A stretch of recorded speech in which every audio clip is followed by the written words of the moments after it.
ओम शिवाय नमस्तुभ्यम। नमस्कार मेरे प्रिय श्रोताओं, आपका स्वागत है इस दिव्य कथा में, जहां हम आपको लेकर चलेंगे श्री विष्णु पुराण के अद्भुत संसार में। आज हम बात करेंगे चतुर्थ अंश के 7वें अध्याय की, जिसमें 2 महत्वपूर्ण घटनाएं घटित हैं। राजा जाह्नवी का गंगा जल पान करना, महर्षि जगदग्नि और विश्वामित्र की उत्पत्ति। यह कथा हमें सिखाती है कि कैसे ईश्वर की लीला अपरंपार है और कैसे ऋषि मुनियों के तप एवं उनकी इच्छा शक्ति से संपूर्ण ब्रह्मांड प्रभावित होता है।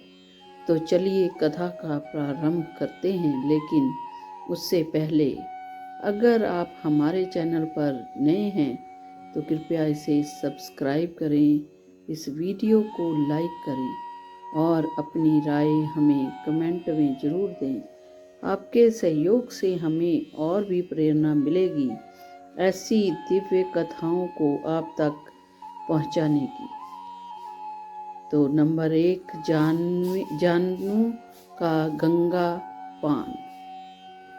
तो बहुत समय पहले की बात है। पृथ्वी पर पवित्र नदियों में गंगा सबसे श्रेष्ठ मानी जाती है। यह वही गंगा है जो भगवान विष्णु के चरणों से निकली थी और स्वर्ग में विराजमान थी। और भागीरथ का कठोर तप और गंगा का पृथ्वी पर अवतरण। राजा सगर के वंशज राजा भागीरथ ने गंगा को पृथ्वी पर लाने के लिए कठोर तपस्या की थी। उनका लक्ष्य था कि गंगा के जल से उनके पितरों की आत्मा को मोक्ष प्राप्त हो। भगवान शिव ने गंगा को अपनी जटाओं से में धारण करके धीरे धीरे पृथ्वी पर प्रवाहित किया, लेकिन गंगा जब तेजी से पृथ्वी पर बहने लगी तो उनकी धारा इतनी तीव्र थी कि इससे धरती पर विनाश होने लगा। इस समय धरती पर एक महान तपस्वी राजा जाह्नू का शासन था। जब गंगा की प्रचंड धारा उनके आश्रम और यज्ञ स्थल को बहा ले जाने लगी तो उन्होंने अपने अद्भुत योग शक्ति से संपूर्ण गंगा को अपने कमंडल में समाहित कर लिया। गंगा का प्रवाह अचानक रुक गया। भागीरथ चिंतित हो गए। उन्होंने राजा जाह्नू को से गंगा को मुक्त करने की प्रार्थना की। राजा जाह्नू ने भागीरथ की भक्ति और उनकी तपस्या को देखकर प्रसन्नता से गंगा को अपने कमंडल से मुक्त कर दिया। तब से गंगा को जाह्नवी कहा जाने लगा, जो जाह्नू ऋषि की पुत्री समान मानी जाती है। तो जगदग्नि की उत्पत्ति। अब हम दूसरी महत्वपूर्ण घटना की ओर बढ़ते हैं। महर्षि जगदग्नि की उत्पत्ति। महर्षि भृगु के वंश में एक अत्यंत तेजस्वी और विद्वान ऋषि हुए। प्राचीन ऋषिचीक मुनि। उनका विवाह राजा गाध की पुत्री सत्यवती से हुआ। ऋचीक मुनि ने अपनी पत्नी सत्यवती और उनकी माता के लिए एक विशेष पायस खीर यानी कि तैयार की, जिसमें उन्होंने विशिष्ट मंत्रणों से शक्ति भर दी। सत्यवती को संतान रूप में एक महान ऋषि प्राप्त हुआ था।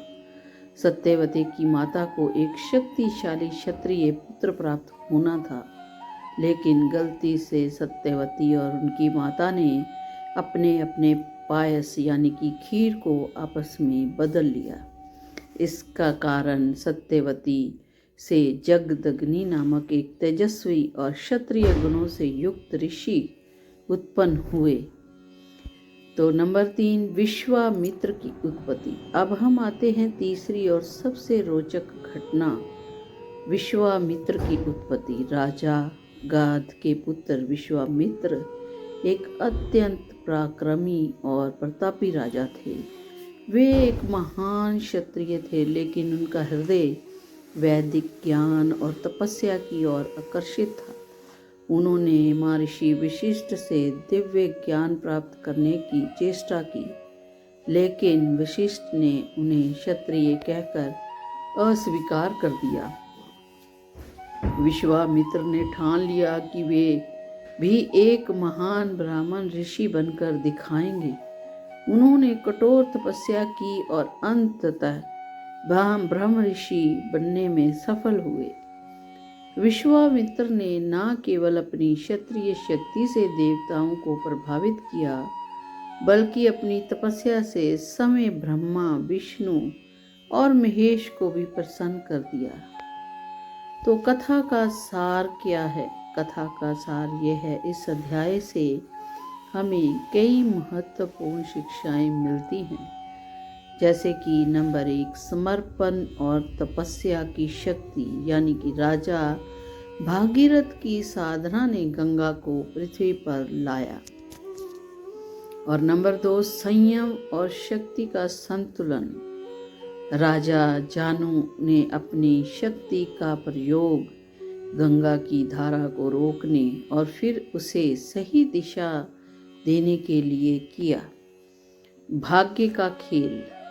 नंबर 3, ऋषि चीक मुनि ने पायस बदलने से, यानी कि खीर बदलने से संतानों की प्रकृति बदल गई, जिससे जगदग्नि और विश्वामित्र जैसे महापुरुषों का जन्म हुआ।